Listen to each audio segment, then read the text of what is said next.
So without further ado, let me go ahead and introduce our speaker tonight. Tonight's speaker is Janet Pearson. She is a certified plant-based instructor. She will share with us valuable insights about how to change to a plant-based diet, as well as what you need to do to cook with it, shop for it, go from your backyard if you have gardening to your table. This program is going to be a 3-week class. So if you in Zoom today, the same link you use today, you will use for the following weeks. If you're registered for the class, you should get all 3 Zooms. But if you have a problem, just call Linda at the library and we will get you rocking and rolling. So Janet, I will let you take it away. All right, thank you so much for that nice introduction, and welcome everyone to the class. I just wanted to share a little bit. I do have South Holland ties. If you didn't know, Linda, I did go to high school at Elizabeth Seton High School. Oh. And also I attended South Suburban College in South Holland, and I grew up in, in the area, and I'm a proud mom of 2 adult sons. And I like to garden, I like to swim, and we're an active family, and I love to cook. I was lucky to grow up in an Italian family who all love to cook. My mom is the youngest of 9, and they all had parties and shared recipes, and most of my cooking growing up was all with Italian spices and a huge garden in our backyard, which I love. And I learned how to pick basil and mint and oregano right out of the yard. So that's, I want to encourage everyone, now's the time to get your plants in the ground. If you have any pots, whether it's a pot or a bed, a huge garden. We just were at the farmers markets this week getting some plants and putting them in. So it's not too late if you haven't done it already. So for those of us, I know there's there was about 22 people that did sign up. Some I've chatted with ahead of time, and I know some have started on the plant-based journey. And a few people they're curious, they're really not sure what all the plant-based hype is all about. Is it just some hype, or is it, is there science behind it? And I was wondering the same thing too. I thought, and I get this question a lot, what got me started in my plant-based journey or my healthy eating journey? And other than growing up with a garden in my yard, I would say I watched on PBS Dr. Joel Fuhrman. And he had, I'll hold this, I don't know if you could see it. This, how they have those free things, this picture. And I still have this, and I looked at the copyright date of it, it's 2011. So that started my journey on eating more plants. When I looked at his list and on the program, he came up with a list, and you could find it on his website. It has a list up top. I don't think you could see it here, but when I listed or read the top 10 most nutrient dense foods on his list, I thought to myself, wow, the first 5 on the list I have never bought. I have no idea what they are or what to do with them. Let me read you the list. Mustard greens, watercress, kale, turnip greens, collard greens. Those 5 are a 100 score on the most nutrient dense foods. So at that time, I thought, wow, I thought I was eating healthy. I thought I was eating the healthy American diet. I guess I'm not. I need to do a little more research. And then as I read down the list, Brussels sprouts, I had those occasionally. Bok choy, I would have that maybe when I went out to eat at a Chinese restaurant. Spinach, yes. Arugula, at the time when I saw that word, I didn't know how to pronounce it, but it's called arugula. And cabbage, flaxseed, I didn't know that. Broccoli, cauliflower, romaine is about 10th down on the list. peppers, onions, asparagus, strawberries, mushrooms, tomatoes, pomegranate, carrots, blueberries, oranges, grapes, edamame, which I didn't know what it was. That's a soybean. Cherries, tofu. I never ate that before. Sesame seeds, never really used those. Sunflower seeds, I love those. Artichokes, yes. Lentils, never made them before. Cantaloupe, peaches, kidney beans, walnuts. That's just the first column of the list. So when people say, what do you eat on a plant-based diet? Those are some of the things I eat on a plant-based diet. And it goes on: pistachio nuts, cucumbers, sweet potatoes, green peas, pineapples, avocados, and apples and mangoes. So common things that we eat every day that you're probably eating and have in your house right now. And then there's unique things that we're not so familiar with because we didn't grow up with them. So that kind of set me on my journey. And then a few years later, I was introduced to the forks over knives. Could you see? I can't see my screen, so I can't. We can see that. That's very Okay. clearly done. Perfect. So the Forks Over Knives movie documentary, if any, that's a great starting point. And I'm not sure if it's available at the South Highland Library, but many libraries do have it, so you could request it at any library. And I do know we have people watching that aren't just from the South Highland area, but they're all over the Chicago area. But Forks Over Knives is a great documentary that started the ball rolling, and they're celebrating their 10th anniversary.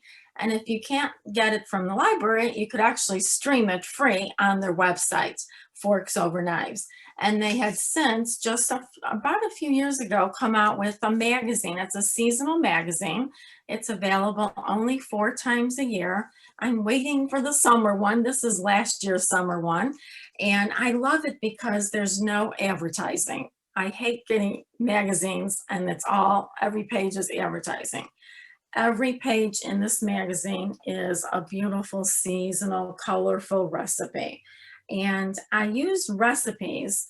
I think some people think that a recipe is it's not like building a house, that you have to have exactly everything and it's not going to stand or not going to work if you don't have everything perfect.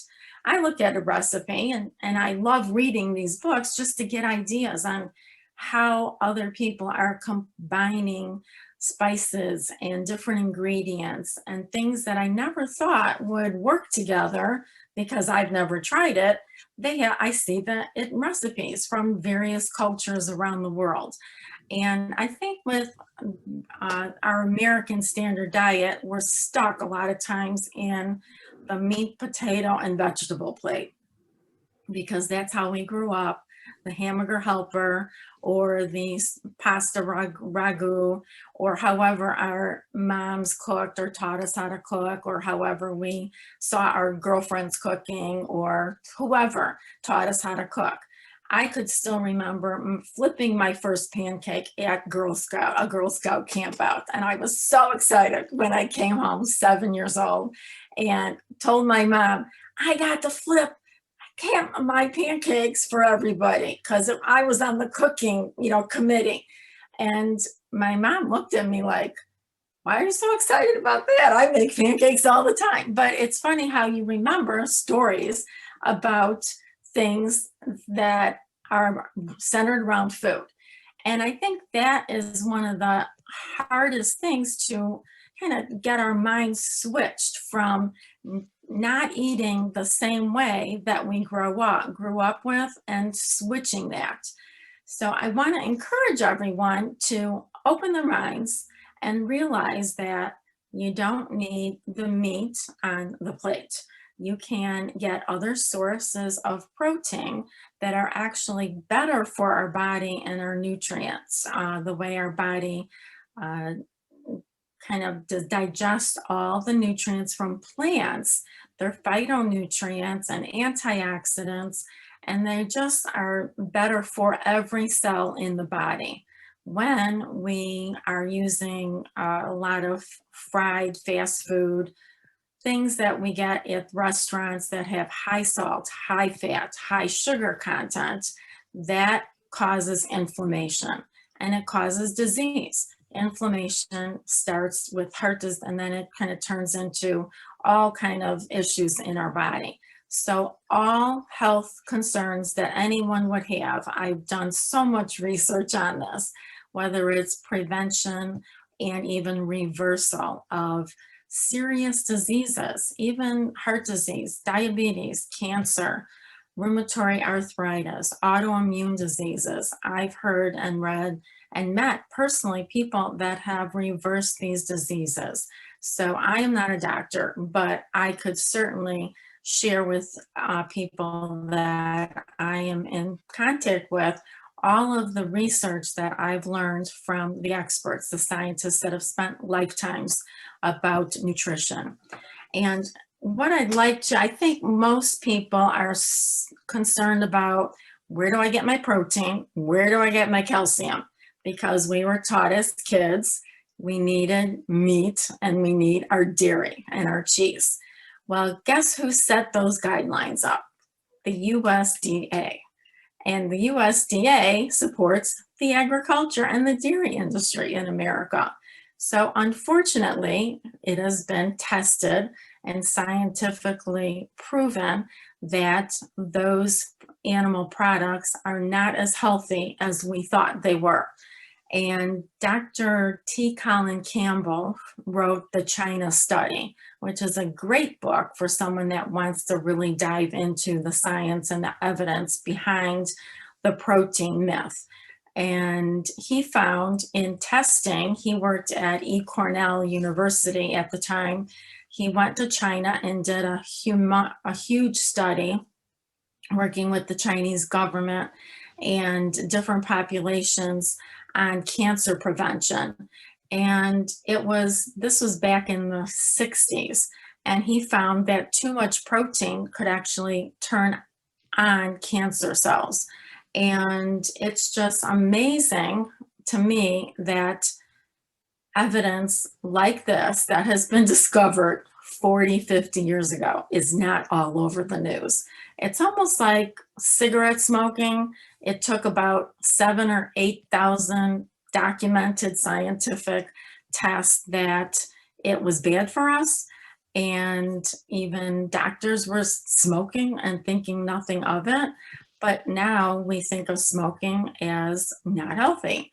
Well, the same principles have been found to be true for things like red meat, hot dogs, hamburgers, processed deli meats. And those are all things that I unfortunately thought were okay to eat and fed my children as they were growing up. My only regret about not knowing is really not knowing this information sooner. So when I first heard about it from the show on PBS 10 years ago, I ordered the set, listened to the CDs, and thought, this cannot be true. This doctor, who is this doctor? It can't be true because no one else is talking about it.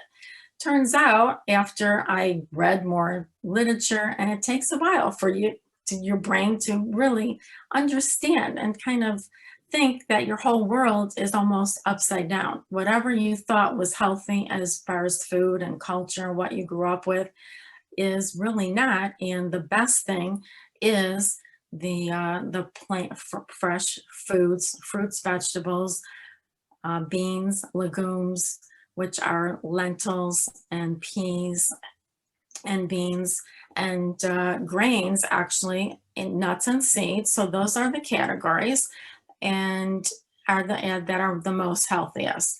You'll have to, everyone on the call, you'll have to excuse us because I had a PowerPoint presentation and I'm kind of reading from notes and flipping through that as I'm telling you about my notes and kind of stories that would make it interesting, because we did have some technical difficulties and the PowerPoint's not connected.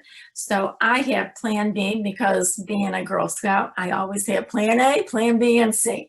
So behind me, if you could see, I brought out some of my favorite foods. And I think the show and tell part of what my presentation is, if you were live in front of me, is really kind of fun.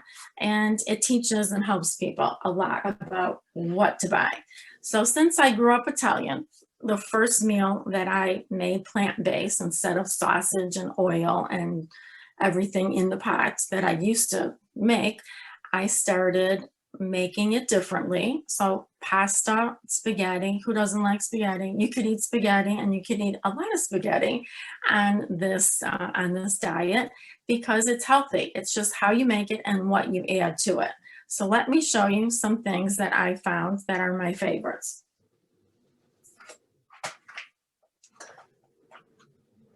I happen to be able to find, after searching almost every pasta sauce in the market, 2 that I would consider healthy.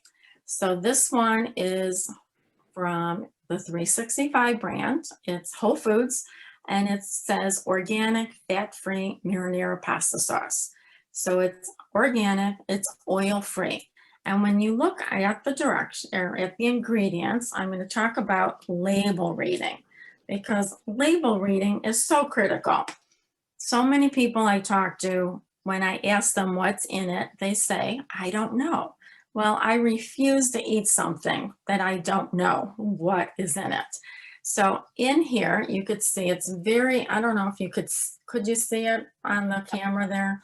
You could see it's only 40 calories per serving, a half a cup, which is very low. And all the ingredients here are things that I could buy at the grocery store. So when you're reading a label on the ingredients, think in your mind, can I buy that item myself? Is that in my kitchen? Or is it a word that I cannot pronounce and I have no clue of what it is? If it has even one of those words, that's a chemical word, preservative, additive, I would not eat it. So in here, we have things like diced tomatoes and organic paste, or a tomato paste, organic garlic, organic onion. There is a tiny bit of salt, so I also look at the sodium on my label. So that's what you want to also look at. The sodium is 410, which is sort of on the higher side for a sauce. And then there's basil, oregano, black pepper, and garlic. So all of the things that I could really put all of those in my pot and make it and have a delicious sauce. And sometimes I do. But when I'm in a pinch, and for people that don't have time, this is a great sauce to get.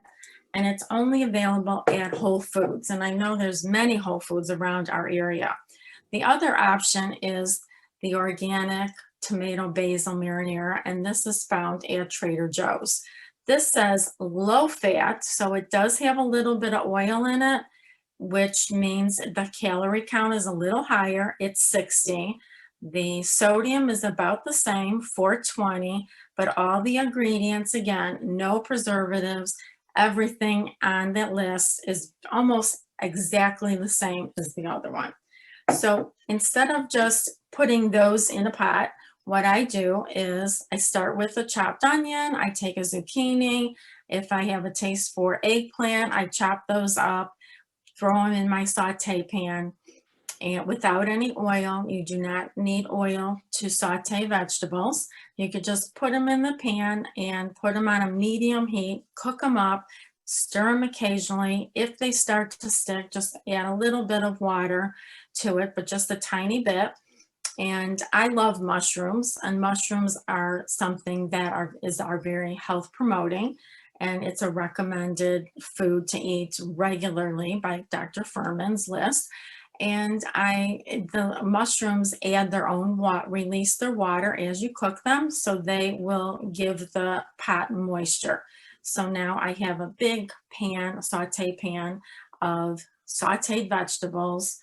My water is already boiling. It's about boiling. I throw my marinara in there, stir it up, put my pasta in, And I try to get pasta that is the thin angel hair pasta because it cooks in about 3 to 4 minutes, sometimes 5 or 6. But the larger noodles take longer. So I literally made this meal yesterday for lunch for my son who came to visit and said he was hungry in 30 minutes. I timed it. And some of the favorite pastas I have that I like are, this one is a new one that I've actually haven't tried yet, but it says 3 ingredients. And the ingredients on this pasta, it's a cauliflower pasta. And I'm not sure, I think I found it at maybe Myers. It says lentil flour, pea flour, and cauliflower. 3 ingredients. Doesn't it sound great? And it looks like regular spaghetti. So that's a new one that I'd like to try. But this one is also a good one. It has a lentil or chickpea flour in it. But my all-time favorite, I actually don't have the package because I used my last one yesterday. It's the Barilla Protein Plus, and it's in a yellow package. And I love that because it has 10 grams of protein. And it has a combination of pea protein and lentil. And it tastes just like the spaghetti and the noodles that I grew up with. And I've tried a lot of the spaghetti pastas that are plant-based, and that is probably our favorite as a family. So that's my Italian dinner. And then Parmesan cheese. Okay, I always put Parmesan cheese on everything. What do you do for the cheese substitute? Well, cheese is addicting. There's scientific results that cheese is even more addicting than drugs like cocaine. And that's why it's so hard to give up cheese. Actually, Dr. Neil Barnard wrote a book on the cheese trap. So this is another great book to read if you are having a difficult time of releasing cheese from your diet. And it talks all about how it really is addicting, but it will help you lose weight, gain energy, and get healthy when you eliminate cheese. So instead of putting Parmesan cheese on, I use something called Nutritional Yeast that is very popular in the vegan as well as the plant-based world. It comes in different types of cans and containers or online. It's called Nutritional Yeast, and it's totally different than the yeast that you would buy on are used for baking and for baking bread. It gives things a cheesier flavor, and I do not like it by itself. If anyone's tried nutritional yeast, I don't see anybody that, raise your hands. I could see a few faces that have their videos if you've tried it. And do you can like put it in the chat if you have. Yeah, do you like it? Do you love it? I didn't like it personally. It had a funnier aftertaste, but as I released the cheese from my taste buds, they started to change. And I tried different brands of the nutritional yeast, and I found my favorite brand it's an unfortified brand. And what I do is put it in a little food processor, and I'll mix some walnuts, some garlic, some oregano, some spices, some onion powder, spices in there with some sunflower seeds. So it's nutritional yeast and a nut and seed mixture. And I'll put that in my Parmesan cheese, little container in the fridge. And I'll sprinkle that on. And it gives it that appearance and a little bit of flavor of Parmesan cheese. You can find recipes online. And if people are interested, I could find the recipe and include that in the class next week. I'm not sure if we'll be able to, how we could get handouts or things like that, but maybe if you send them to me and people are interested, they can contact me and I can send it to them. Okay, great. Okay, that sounds good. I have a quick question while you're taking a breather from talking. What was the author of the very first book? Somebody asked for it again. The author of the very first book that I held up, this is Dr. Joel Fuhrman. Dr. Joel Fuhrman, And he has that. This is the first book I've got from him. And What's actually, it called?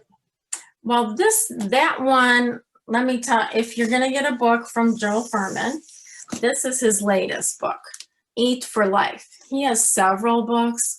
This is his latest book. He says it's 40 years of his research all wrapped in one book.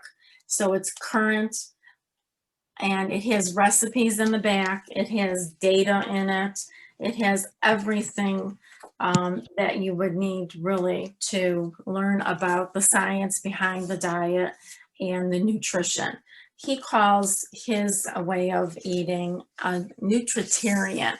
So it's highly nutritious foods per calorie. So in combination with the Forks Over Knives website, there's so much to offer in watching that documentary. Joel Furman, Dr. Neil Barnard also has a website, and that's called PCRM.org. It stands for Physicians Committee for Responsible Medicine. And they have a podcast. I think it's weekly or maybe even daily that I listen to often. So Italian was my first plant-based. My second one was chili, because I like Mexican food. And I always would make chili with ground beef or some type of Italian sausage. So instead of doing that, I started with a sauteed onion. Again, no oil. Instead of oil, I saute with vegetable broth. And let me tell you about vegetable broth at this point. I brought a few out.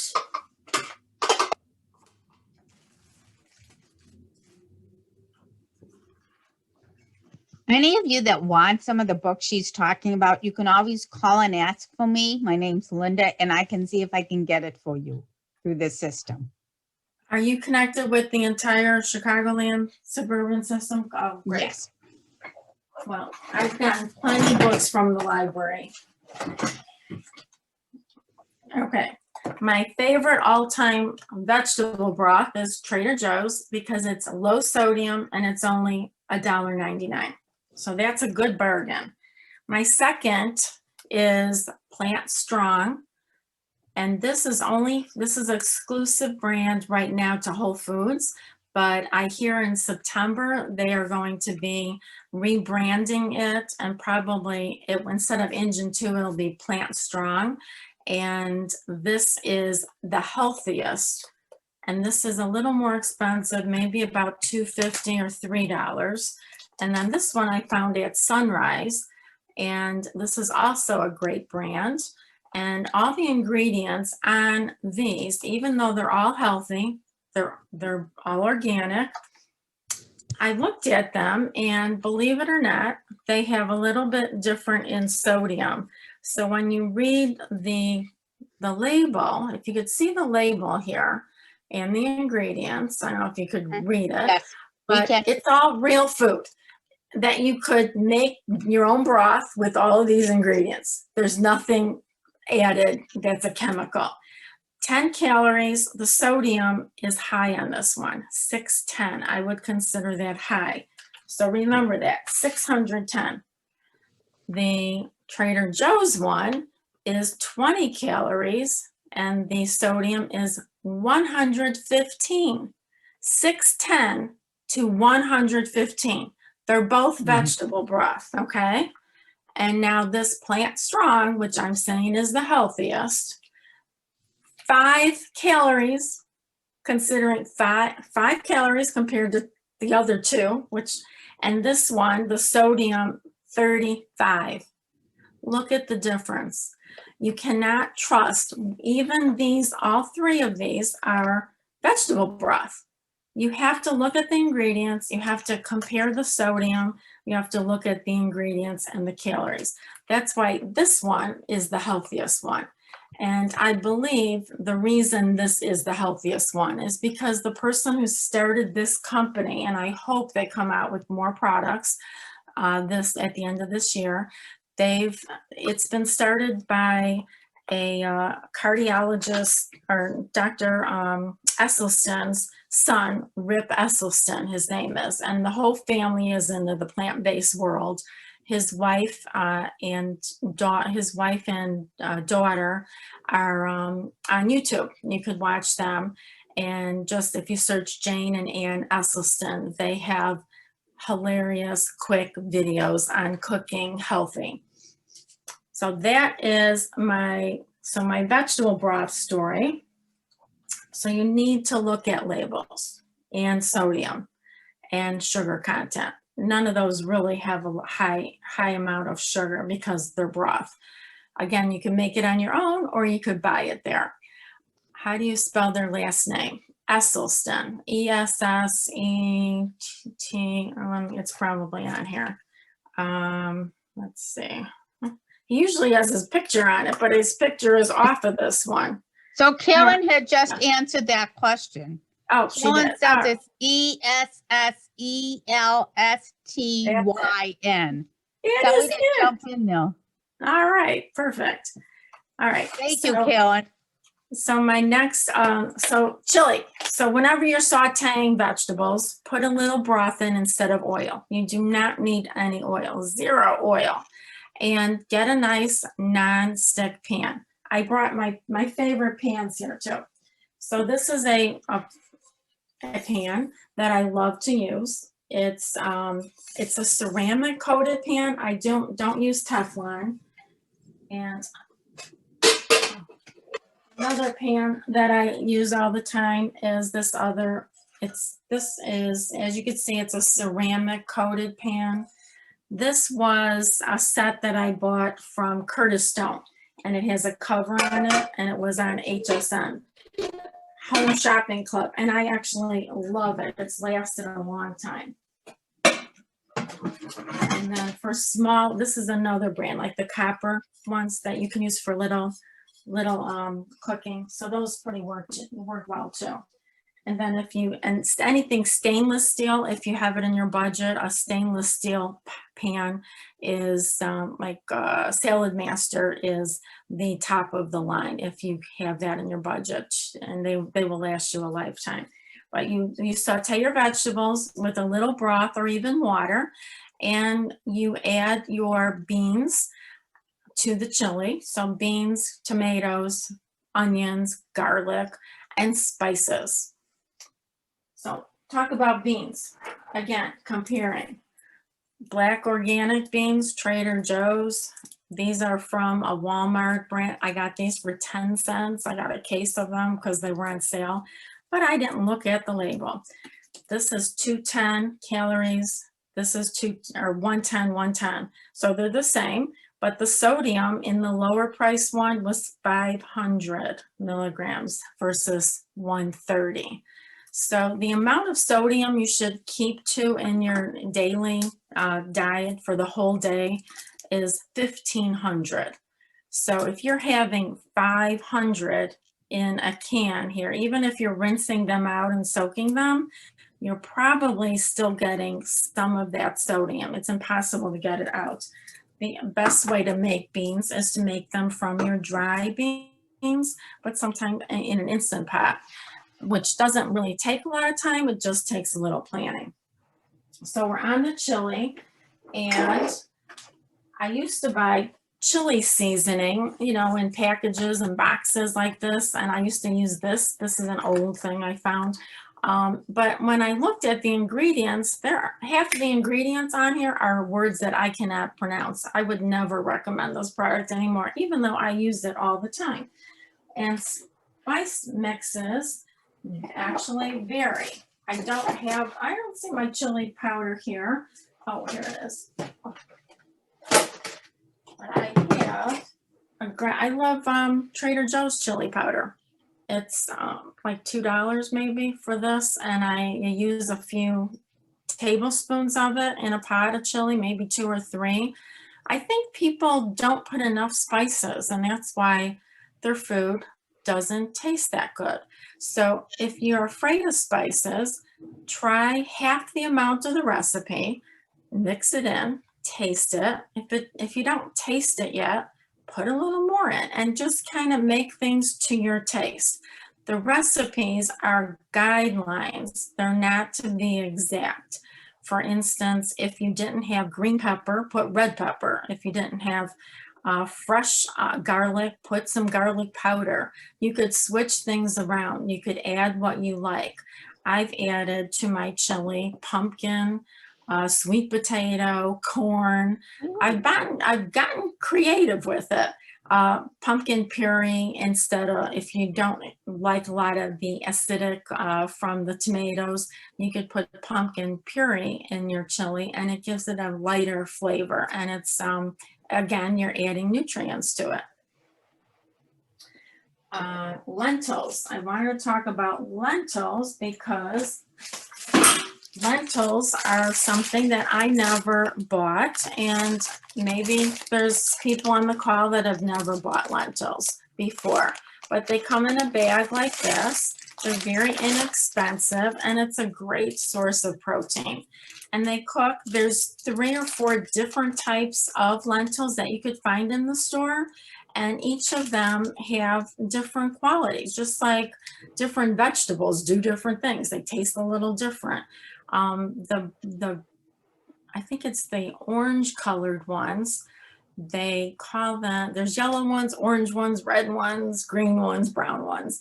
And the lighter the color, the softer the lentil is. So it kind of melts almost to a creaminess to make a creamier soup, where the brown or the green ones stay firm. So when you put this in your chili, it gives you the protein and the appearance of a ground meat without ground meat. So it gives you that chunkiness. And another item, ingredient that you could add to chili is called bulgur. I've never made this before either. This is found at the grocery store. Bob's Red Mill is a great brand that I like because it's actually employee owned. And bulgur, if you could see, it's, I don't know if it's glaring here, but if you could see what it looks like, it's almost like a tiny little ricey looking thing. And it's a grain, and it's really great. It has 4 grams of protein to 1/4 of a cup. It's a very neutral, almost like rice. It doesn't have a lot of flavor. It cooks up real fast. This is considered red bulgur, but I want to encourage everyone to try something new. Get something from the store that's different, that you've never tried before, and experiment with it. That could be used in a mixture with vegetables as a side, or just kind of stirred into a salad cold. So you could put that in with tomatoes and carrots and celery with a little vinegar, and you'll have a great meal. It gives it a little more substance instead of just the vegetables. Okay, so those are two unique things. And the other one, the other grain is quinoa. So is the bulgur something you cook like rice? Yes, it's called bulgur. Bulgur, okay. Yeah, And you cook it like rice. Okay, thank you. Yeah, you cook it like rice with 1 cup of bulgur, 2 cups of water in a pot. Bring the boil, simmer 12 minutes.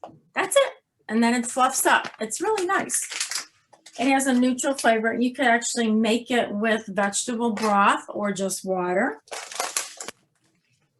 Quinoa is an ingredient that was new to me since I went plant-based.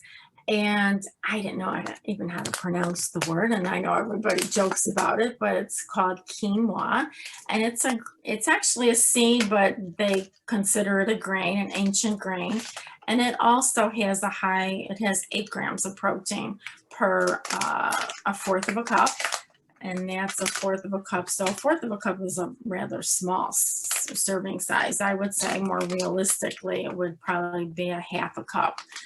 But you could mix this also instead of a rice on the side, you can mix it in with a salad. So you could have it hot or cold after you cook it. And all of the grains and the beans, the lentils, one quick tip is Karen is saying bulgur is a cracked wheat product. Yes.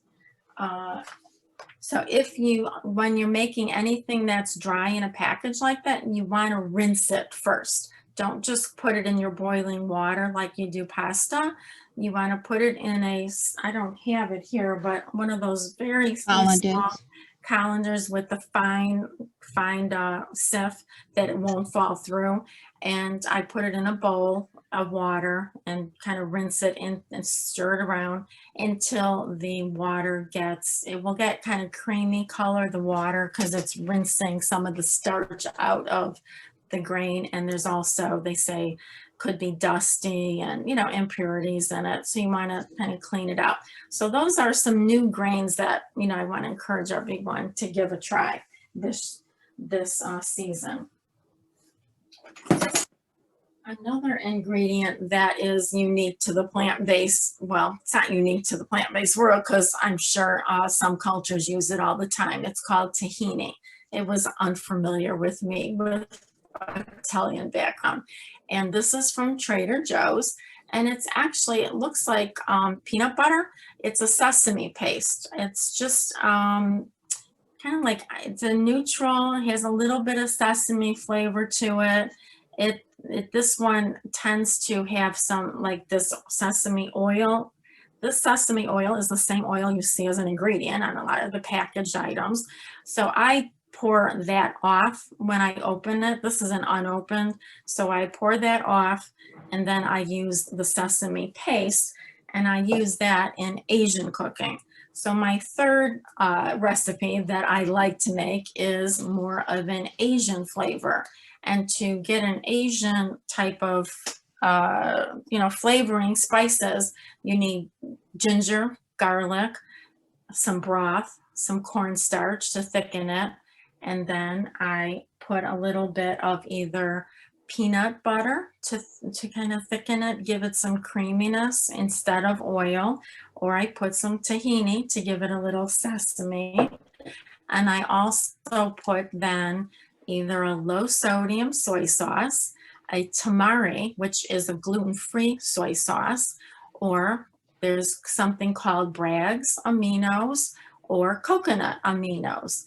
It comes in like a soy sauce in that section of the store, and it has a salty flavor. It is higher in sodium, but it gives you that, it's called an umami taste in your mouth, and that is the flavor that gives your food that little extra taste that you're craving when you eliminate meat. So sometimes when you're making a saute, and if it's not, you think you want to add salt to it, you may want to add either a little extra garlic powder or onion powder or a little bit of fresh parsley, basil, cilantro, something like that to it.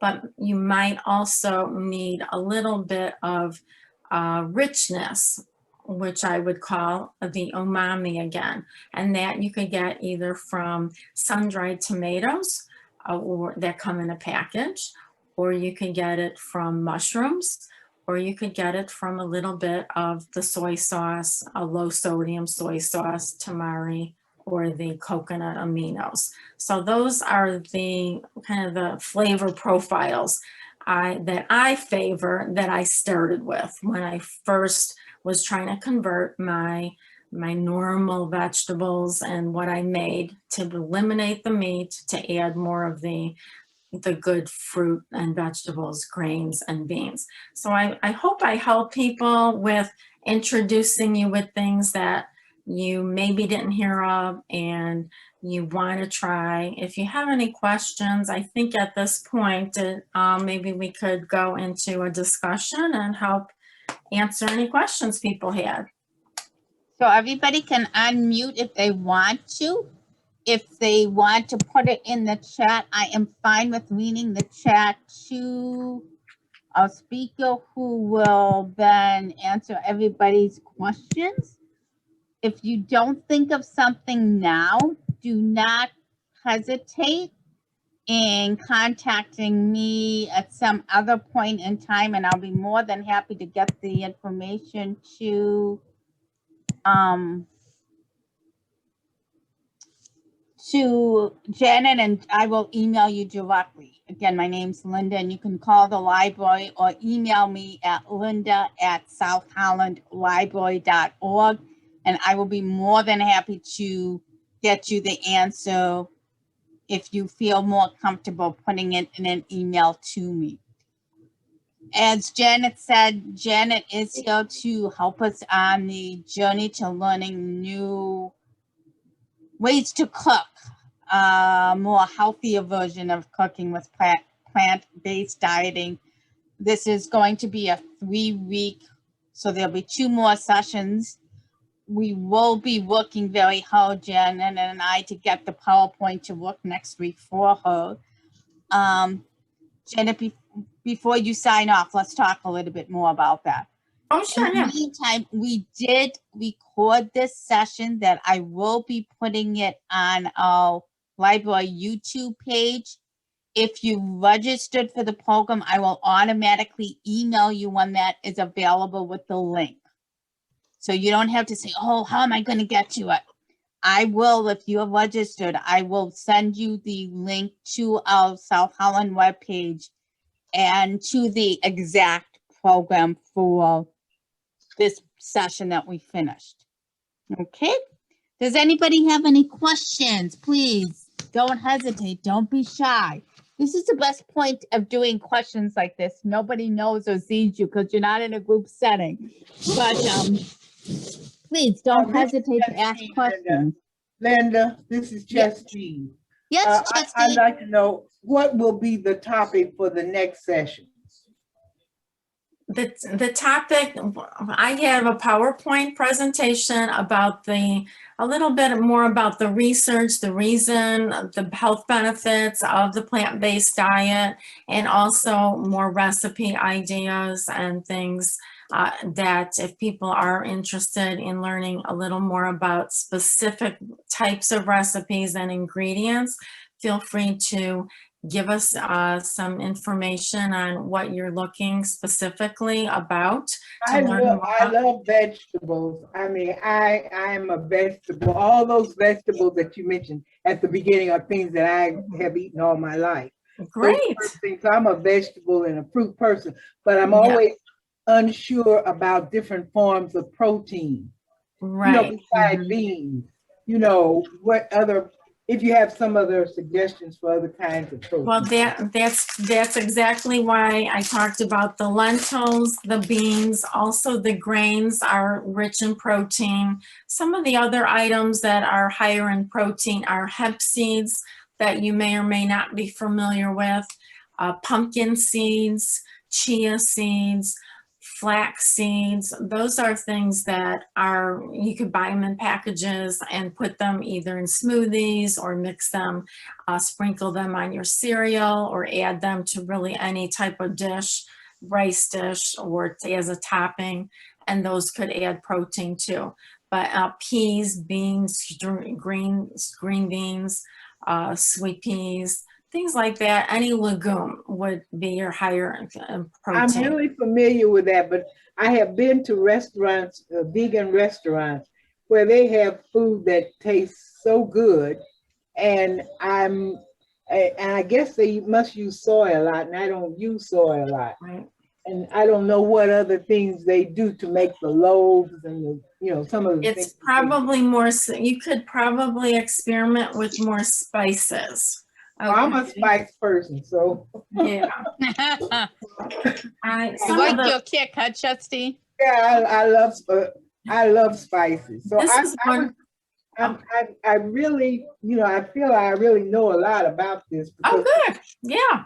But I was looking for just to see what people do to substitute it. And like I said, besides beans and lentils, I use all of that. There is, yes, not to cut you off, but there is protein in almost everything, different percentages of protein in everything we eat. And we don't need as much protein as you think we do. I think that's one of the myths that people think you need 100 grams of protein. We really don't need that much, but I would highly recommend the Food for Life, Eat for Life. Dr. Furman has a lot of information about the specific ingredients and what we actually need for health as we, in different stages of our life. So the protein answer is something, he actually has a whole book on that also. Thank you. Thank you. Yeah, I would look into his work. Some of my favorite spices for Italian cooking are the herbs of Italy. And then for pumpkin pie spice, this is a great mixture. So instead of buying one individual spice, you could get a spice mix. And that when you're first getting started in spices, and use it a little bit, but taste it. Food is about tasting, and I think to get that flavor, you need a little, maybe lemon or lime, the fresh scallions on top, and some fresh parsley. Get into your herbs and your spices, and shop at your farmers markets and ask the farmers, experience different things that are seasonal. Sometimes salsas, adding salsa, different types of mixtures with mango salsas. There's chutneys, cranberry, sauerkraut, hummus. So all of those types of products are culturally around the world very famous and popular, and they add different flavors to our dishes here. Okay, so somebody mentioned that Trader Joe has a 21 spice salute that They has do. absolutely no sodium in it. You're right. Mhm. Someone else also mentioned a website called www.pc.org.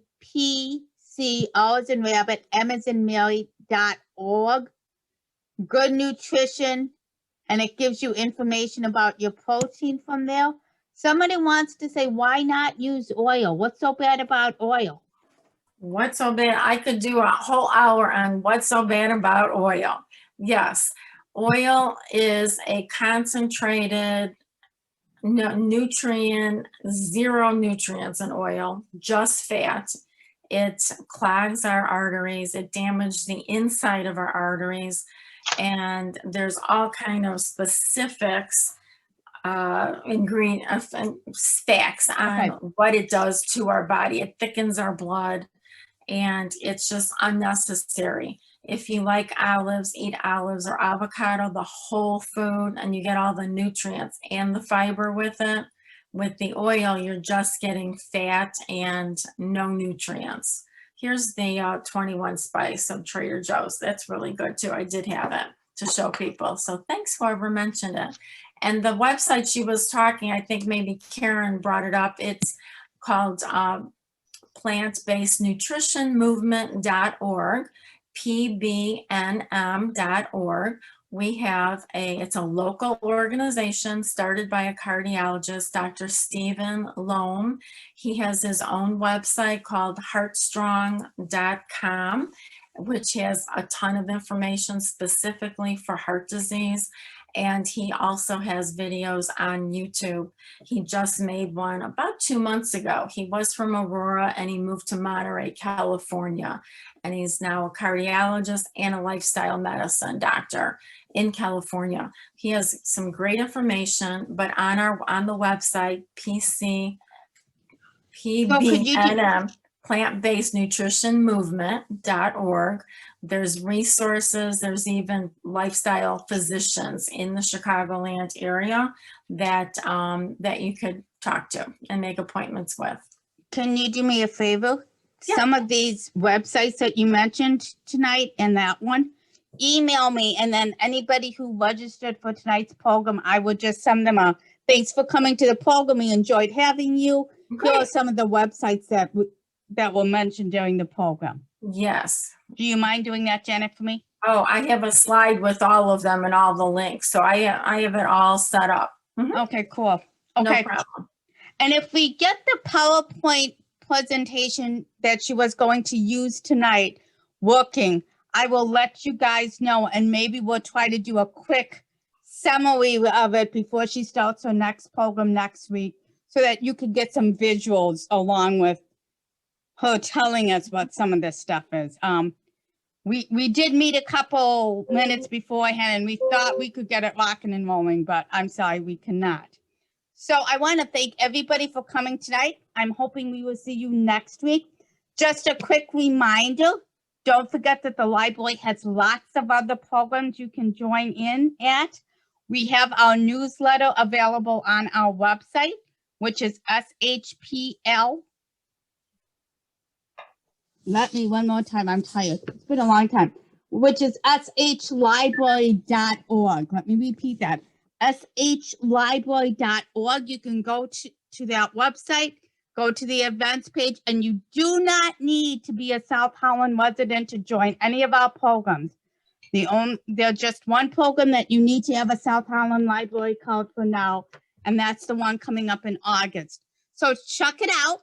We're also in the middle of our summer reading program where you read for an hour, 2 hours, 3 hours, and earn after a certain number of hours, you get a prize, an entry form to win prizes.